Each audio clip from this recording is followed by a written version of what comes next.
Before I start this review, I need to say something. Anytime there's a new horror movie coming out, people use the same phrases and the same terminology to describe them, and there's one in particular that I'm really getting sick of. Anytime the words truly terrifying are used to describe a horror movie coming out, you wasted your breath. That doesn't mean anything anymore. Everyone who calls something terrifying, stop using that phrase. You're here for a review, so here we go.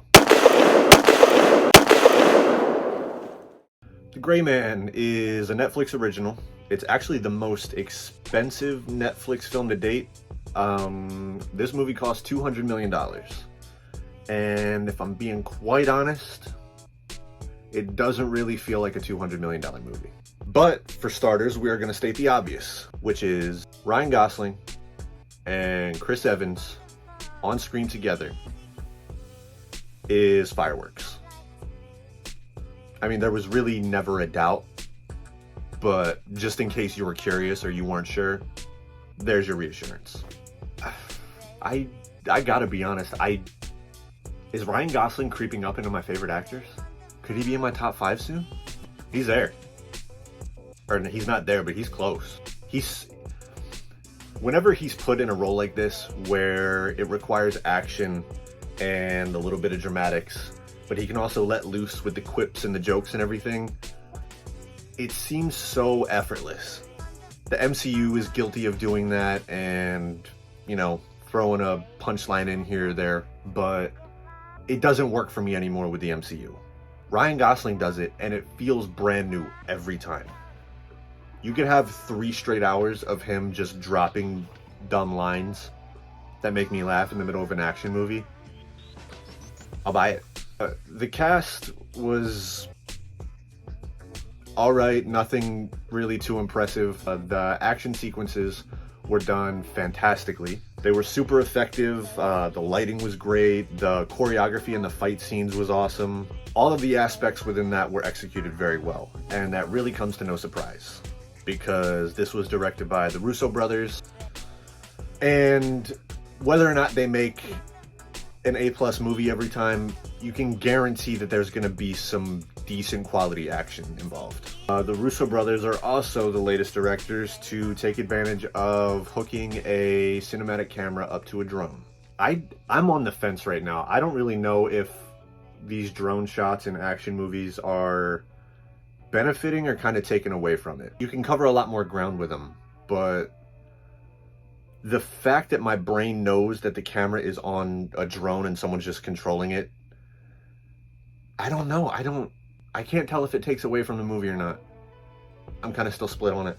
The character development for some of the main characters to the plot, I feel like it just took too long for me to get invested in their character or care about what really happens to them. Billy Bob Thornton's character in particular, and his relationship with his niece, I didn't really feel the stakes until there was like 45 minutes left in the movie. And for this movie being over 2 hours, seems like kind of a miss. The screenplay for this was pretty much by the numbers. The dialogue was very cheesy, and I found myself getting pretty bored in the second act. I broke this movie up into two parts unintentionally, because during my first watch I found myself getting sleepy. I did also start watching the movie at like 9 o'clock at night, so I didn't really help myself there, but the first and the third act for sure outshine the second. With those negative things being said though, I will say that I still believe that the film has a good replay value. I could probably sit down and watch it again and ignore the stuff that bothers me and still just get sucked into Ryan Gosling in front of a camera. One of my friends actually said it best, shout out Jason. It's just the perfect summer popcorn movie, and the fact that it was a Netflix movie and I think it got a limited theatrical release, I would have enjoyed this more on the big screen probably. Watching it with a bag of potato chips in my bedroom, probably not the best way to take this movie in. If you have Netflix, for sure check it out for yourself. Even if I get on here and I post a review for a movie that I thought just ate hot dog shit. I still want you guys to go check it out because all of this shit is subjective. So you might love what I hate and I might love what you hate. That's the point of me doing this. I want to put my opinion out there, but I also want you guys to form your own. And then come back to me if you liked it and you disagree about something. We can compare notes and shoot shit. One last thing to touch back on the action in the movie. There's a scene that takes place in and on a train that's going through the city. There is a moment where Ryan Gosling's character has to use the reflection from the windows on a building next to him to sort of like aim and get the right angle to shoot one of the people that's chasing him. I don't know, for whatever reason, I just thought that kicked so much ass. I'm sorry I haven't posted in a while. Life can get crazy, but I will do my best to post more reviews up. So if you guys have anything you want me to check out, let me know. I'm still trying to see Nope. I'm still trying to see Prey on Hulu. Those reactions should be coming soon, at least for Prey. I don't know when I'll get to a theater to see Nope. But as always, tell your friends, family about me. The more eyes I get, the better, and the more the more I am able to get more material out for you guys.